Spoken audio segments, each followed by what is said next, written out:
Assalamualaikum Ustaz. Waalaikumsalam warahmatullahi wabarakatuh. Gimana caranya agar hidup kita tenang?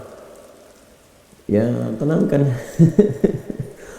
Itu caranya agar hidup kita tenang, tenangkan. Anda kenapa sampai nggak tenang? Nggak tenang itu kan perkaranya bisa karena berbuat maksiat. Ya, orang berbuat maksiat, berbuat salah itu pasti nggak tenang. Atau karena, mohon maaf ya, terlalu banyak terbawa oleh urusan dunia, sehingga kehidupannya dipaksa untuk mengerjakan berbagai aktivitas duniawi yang membuat dia terasa lebih sibuk, capek, lelah, sehingga tidak mendapatkan ketenangan yang dimaksudkan. Jadi kalau terlalu banyak ngejar dunia atau juga berbuat maksiat, maksiat dengan ngejar dunia itu berbeda. Ya, kalau maksiat itu sudah otomatis menyalahi ketentuan Allah. Nggak boleh mencuri, nggak boleh korupsi, nggak boleh berbohong. Makanya ketika melakukan, hatinya menolak. Karena di antara makna fitrah itu dan fungsinya adalah cenderung kepada kebaikan. Jadi ada fitrah dalam jiwa kita, di kolbu kita, itu disebut dengan fitrah taqwa namanya. Ya, Quran surah 91 Asy-Syams ayat 7-10, wa nafsin wa ma sawwaha fa alhamaha fujuraha wa taqwaha. Nah, jiwa takwa ini yang mendorong kita selalu pada kebaikan. Ya, kejujuran, kesabaran, kemuliaan, dan menolak keburukan-keburukan. Karena itu kalau ada seseorang itu berkata yang tidak benar, dia berdusta, hati kecilnya pasti menolak. Itu nggak benar, ya. Ada orang mau mencuri misalnya kan, atau korupsi misalnya, itu terpikir berbuat yang nggak bagus, hatinya pasti menolak. Ada gejolak dalam dirinya. Itu yang membuat dirinya nggak tenang. Ya, yang kedua, bukan maksiat, tapi terlalu banyak mengejar dunia sehingga lupa dengan urusan akhirat, lupa dengan ibadah. Ya, dia bekerja formal, benar. Dia nggak menyalahi aturan, dia nggak korupsi, tapi dia berangkat dari gelap, pulang gelap lagi, menempuh perjalanan, kerja lagi, kena kemacetan. Nah, itu potensial akumulasi ini menimbulkan kepenatan, kegelisahan, capek, lelah, sehingga muncul pencarian. Nah, itulah dunia. Walaupun saat dia mengerjakan itu, dia mengerjakan tidak dalam konteks bermaksiat, tapi karena terlampau lelah mengerjakan itu dan penat, rohnya kan menuntut.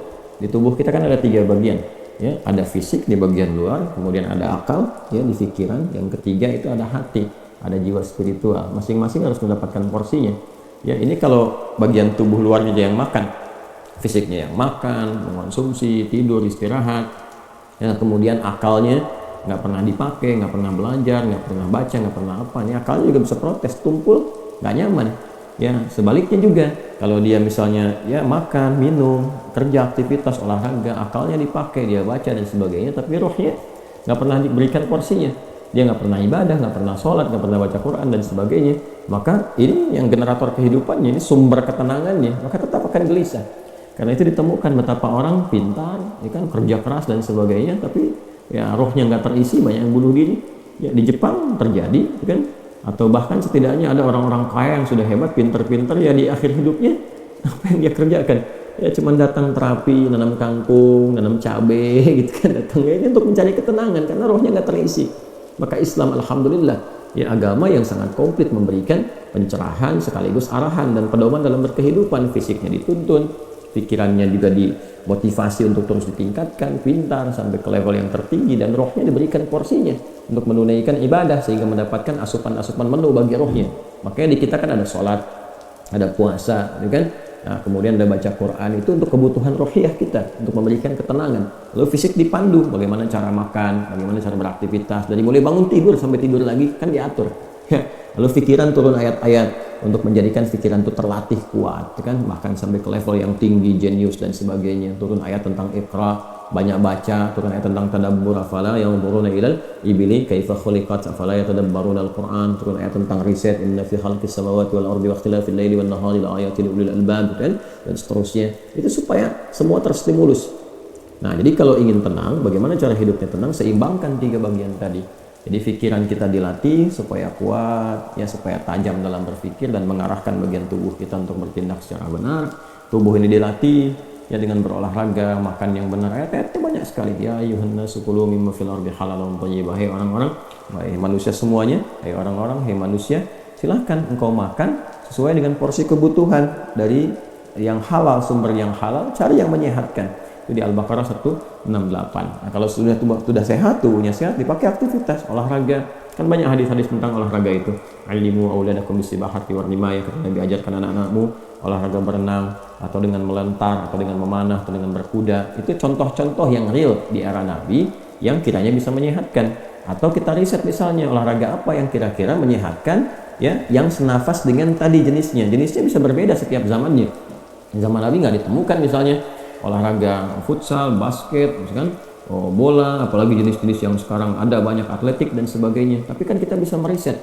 Oh, ini renang ini apa saja nih manfaat-manfaatnya? Apa nanti olahraga sejenis yang kira-kira yang sama yang bisa dipraktekkan kekinian, atau olahraga yang berbeda tapi manfaatnya sama, melatih otot ini, menyehatkan yang ini, silahkan walaupun jenisnya nggak sama di era Nabi.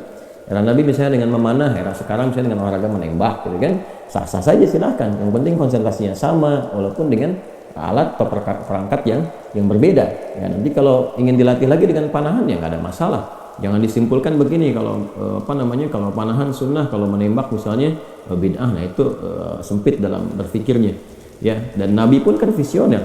Di zaman Nabi mengatakan, ajarkan anak-anakmu berenang di mana? Di padang pasir, ya kan? Kan tidak mudah mendapatkan tempat renang, ya kan? Nah, tapi kita tarik ke sekarang kan itu visi yang panjang. Kalau di riset, di berenang ini ada olahraga yang menyehatkan otot ini, otot itu, untuk cedera, untuk saraf kejepit, untuk macam-macam misalnya. Nah itu sesuatu yang bisa kita riset, lalu kita bisa keluarkan jenis-jenis baru yang mengambil dari manfaat itu. Itulah riset. Nah, terkait dengan ketenangan ini, apa amalan pokoknya? Karena ketenangan bagian dari pikiran yang disupport oleh keadaan jiwa. Jadi intinya di kolbu. Ketenangan itu intinya di kolbu. Jadi kalau kolbunya nggak tenang, hatinya nggak nyaman, hatinya nggak tenang, itu kebawa ke pikiran. Makanya orang-orang kena penyakit hati sekalipun dia sehat tubuhnya, ya, jenius otaknya, tapi kena penyakit hati. Dia kena penyakit iri. Ya, iri kan iri hati. Saya belum pernah dengar iri akal, iri pikiran, ya, atau iri mata, ya, iri kaki, iri tangan, nggak ada. Yang ada iri hati. Ya, dengki misalnya, ria, itu penyakit hati semua. Makanya orang dengki, orang hasad itu pasti hidupnya nggak tenang. Ya, orang berilmu, tapi dia kena penyakit hati, iri kepada orang berilmu yang lain, itu nggak tenang hidupnya. Ya kan? Orang kaya, tapi dia pendengki, kaya terhadap dirinya sendiri, ya, dan dia dengki dengan kekayaan orang lain, itu gak akan tenang. Dia terus pikirin bagaimana melampaui orang itu, bagaimana supaya dia celaka dan sebagainya. Itu yang sangat berbahaya. Maka untuk menenangkan diri itu, amalan-amalannya tidak ada yang lain kecuali meningkatkan ibadah, meningkatkan amal soleh, meningkatkan ketaatan. Semua jenis amal soleh itu di Quran disebut dengan zikir. Disebut dengan apa? Zikir. Salat misalnya namanya zikir di Quran, disebutkan dengan zikir. Quran surah ke-20 Taha di ayat ke-14, innani anallahu la ilaha illa ana fa'budni wa aqimis salata lidzikri. Sayalah Allah, kata Allah, tidak ada Tuhan yang layak dipertuhankan dan disembah kecuali saya. Ya, kemudian kata Allah, fa'budni, maka setelah engkau bertuhan kepada saya, kata Allah, sembahlah saya. Nah, ini kalimat yang paling jelas sekali, nggak ada ambigu, terang, menyebabkan kita memahami bahwa ini kebenaran risalah Islam dari aspek ketuhanan. Ya, silakan kita komparasikan.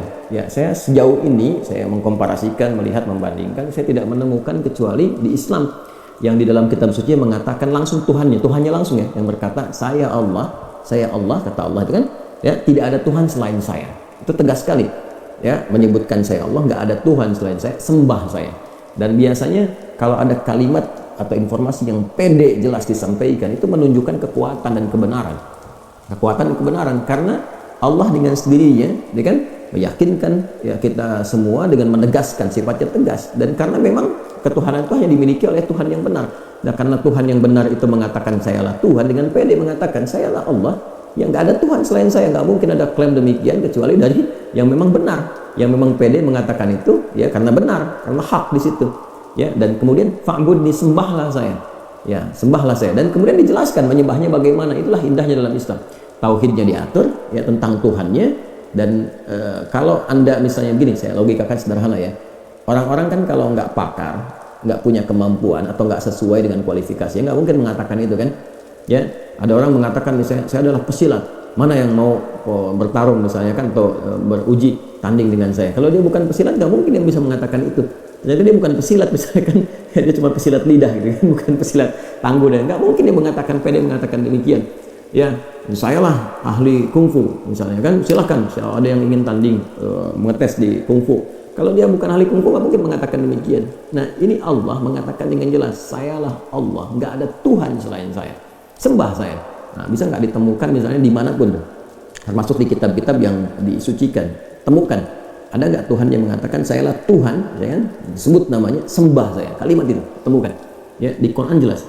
Kemudian fa'budni, sembah saya, wa aqimis shalah, dan tunaikan salat. Cara menyembah saya itu dengan menunaikan salat. Dan diatur. Ini indahnya dalam Islam tuh. Kemudian ditegaskan, saya Allah, saya Tuhan. Kemudian gak ada Tuhan selain saya, kata Allah. Kemudian sembah saya. Cara menyembahnya pun diatur, namanya salat. Cara mengerjakannya begini. Ya, lalu ditunjuk, diutuslah Nabi Muhammad SAW untuk mengajarkan dari awal sampai akhir, dari gerakan sampai bacaan, dari mulai hukumnya diajarkan, ya, dari cara menghadap ke arah mana, kemudian bagaimana caranya, ya, dari mulai berwudunya bahkan sampai dengan selesainya. Ya, ini menunjukkan bahwa risalah agama ini benar. Gak mungkin kan diada-adakan demikian, gimana cara bisa merekayasa seperti itu terjadi, gak mungkin. Ya, ini dari awal sampai akhir, dan gak ada kreativitas di situ, gak ada kreativitas, dan semua sama. Ya, orang Arab demikian, yang bukan Arab demikian. Ya, jadi nggak ada ceritanya misalnya di Arab pakai bahasa Arab, di Indonesia pakai bahasa Indonesia. Ya, di Indonesia, di Sumatera pakai bahasa Sumatera misalnya, di Jawa pakai bahasa Jawa. Tidak. Ya, Quran mau dimanapun pakai bahasa Arab, sholat dengan cara yang sama, menghadap tempat yang sama. Tapi terkait dengan pertanyaan ini, teruskan ayatnya, wa aqimis sholata lidzikri, tunaikan sholat kepadaku, kan, sebagai zikir. Jadi sholat itu disebut dengan zikir. Berdoa juga zikir. Ya, doa juga zikir. Quran surah ke-7 ayat 205. Wadhkur rabbaka fi nafsika tadarruan wa khifatan wa dunal jahri minal qaul, dan berzikirlah, berdoalah maksudnya. Zikir ini doa. Ya, berdoalah, mohon dengan sepenuh jiwamu, dengan ketenangan, dengan mintakan kepada Allah dengan penuh ketenangan. Dan mohon dengan kekhusyuan, mohon dengan penuh harap supaya dikabulkan. Nah, silakan cek, bukankah saat berdoa itu ada ketenangan? Anda punya masalah, alih-alih Anda curhat di media sosial, kan? Nah, kemudian Anda arahkan untuk berdoa dengan cara yang benar. Anda ke kiblat, wudu, minta dengan khusyuk. Bukankah saat berdoa tenang? Ya kan? Bukankah saat sholat itu Anda lebih tenang? Ya kan? Bukankah saat Anda baca Quran lebih tenang? Nah, baca Quran itu disebut dengan zikir, karena Qurannya disebut zikir. Quran surah ke-15 ayat 9. Inna nahnu nazzalna dzikra wa inna lahu lahafizun. Kami telah turunkan Al-Quran sebagai zikir. Nah, Anda itu kalau baca Quran kan lebih tenang. Apalagi kadang terjadi begini, sedang punya masalah, terus kita buka mushaf random, acak, dibuka begini, tiba-tiba ayatnya sesuai dengan masalah kita. Nah, baru baca aja udah tenang keadaan jiwanya. Ya, udah menyebut nama Allah, baru bismillahirrahmanirrahim, sudah tenang. Ya, Quran surah ke-8 ayat kedua. Innamal mu'minuna alladhina idza dzukirallahu wajilat qulubuhum wa idza tuliyat 'alaihim ayatuhu zadatuhum imanan wa 'ala rabbihim yatawakkalun. Jadi orang beriman itu kalau disebutkan nama Allah ada getaran konfirmasi di jiwanya, dan kalau dibacakan pada ayat-ayat Allah bertambah keimanan. Iman itu kan sumber ketenangan. Ya, makanya iman itu berasal dari kata al-aman. Ulaika lahumul amnu, kan? Ya, alladzina amanu wa lam yalbisu imanahum bidzulmin, ya ulaika lahumul amnu, orang-orang yang beriman itu kata Al-Qur'an, dan kalau imannya benar maka akan mendapatkan ketenangan dalam jiwanya. Nah, ini kalau dibacakan Quran ada ketenangan dalam diri kita. Kita dengan orang lain baca Quran aja udah tenang, apalagi kita baca sendiri, kan? Apalagi misalnya zikir, ya, zikir pas salat kita berzikir, kan, amal lain disebut zikir, itu membuat kita tenang. Subhanallah, alhamdulillah, Allahumma antas salam, istighfar. Quran surah ke-4 An-Nisa ayat 103. فَإِذَا قَضَيْتُمُ الصَّلَاةَ فَاذْكُرُوا اللَّهَ قِيَامًا وَقُعُودًا وَعَلَى جُنُوبِكُمْ. Kalau Anda telah tuntas mengerjakan salat, maka berzikirlah. Ya, subhanallah, alhamdulillah, Allahu akbar, Allahumma antas salam, ya, dari astagfirullah dulu awalnya, kan? Nah, itu membuat diri kita lebih tenang, lebih nyaman.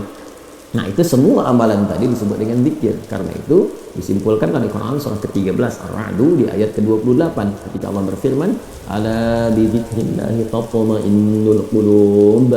Yakinkan pada dirimu. Ala itu harfu taukid, bukan hanya ikhbar. Huruf untuk menginformasikan sekaligus menguatkan informasi yang disampaikan. Saya tegaskannya, kata Allah, yakinkan pada dirimu dengan meningkatkan zikir kepada Allah, maka akan cenderung berdampak tenang kepada jiwa. Nah, jadi kalau Anda ingin tenang, saya ingin tenang, kita ingin tenang, gampangnya tingkatkan zikir. Zikir itu bentuknya ibadah, baik dengan ibadah fisik seperti sholat, baca Al-Quran, atau ibadah harta dengan bersedekah misalnya, ya, zakat itu kewajiban, infak, ya, itu tambahkan. Kalau ingin tenang, cobalah pagi-pagi cari orang-orang yang berhak mendapatkan itu sesuai dengan kualifikasi yang disampaikan Al-Quran dan Hadis, jalan, temui, bersedekah, nggak usah banyak dipamerkan, ya, macam-macam bersedekah, sampaikan dengan tulus. Nanti Anda akan mendengar orang itu berkata, "Pak, terima kasih Pak, semoga Bapak disehatkan, keluarga juga dilancarkan rezekinya, dijaga oleh Allah kemuliaannya." Oh, itu mahal sekali. Kalau yang dikeluarkan mungkin 5.000, 10.000, tapi bagi orang-orang tertentu itu sangat berharga dan melahirkan doa yang dengan doa itu mengguncang aras dan memberikan ketenangan kepada jiwa. Kan? Allah Ta'ala a'lam bissawab.